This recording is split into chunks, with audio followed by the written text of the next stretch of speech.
Goeiemôre. Ek hoop en ek vertrou dit gaan vanmôre met jou goed. Ek wil vanmôre vir jou Genesis 29:32 so 'n bietjie vertel. Lia is hartseer. Sy's baie hartseer. Sy kan nie swanger word nie. Sy bid tot die Here en sê: "Ag Here, help my om swanger te word sodat ek ook 'n kind vir Jakob kan gee." En dan raak sy ook swanger.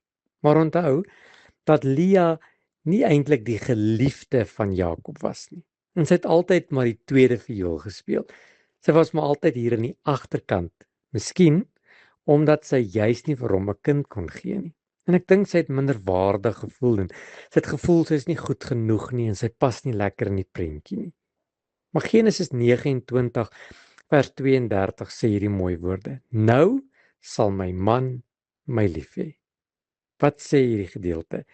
Die oomblik toe Lia uitvind dat sy swanger is, toe sê sy: "Sjoe, miskien net nou sal my man my lief hê, omdat ek vir hom 'n kind kan gee." En dit laat my dink dat hoe dikwels leef ons, ek en jy, ook so. Ons probeer so hard om dinge te doen, om meer te doen, om beter te wees en daar's nie fout mee nie.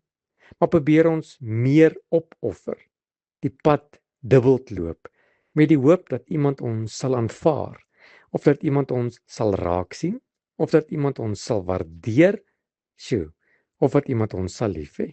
Ons waarde begin afhang van mense se goedkeuring. As hierdie persoon my net sal begin lief hê. Maar God nooi ons na 'n ander plek toe. Hy wil hê ons moet rus in die wete dat Jesus Christus ons alreeds aanvaar het. Sy liefde hang nie af van ons prestasie of van ander se opinies oor ons nie. Wanneer ons identiteit in God geanker kry, hoef ons nie meer agter mense se aanvaarding aan te hardloop nie. Kan ons net sê: "Here, dankie dat U my aanvaar."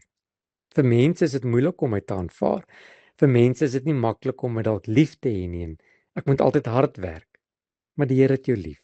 Miskien kan mense jou teleurstel. Mense se woorde kan jou seermaak. Hulle kan jou verwerp en jou miskyk. God sal dit nooit doen nie. In hom vind ons die aanvaarding waarna ons altyd nog gesmag het.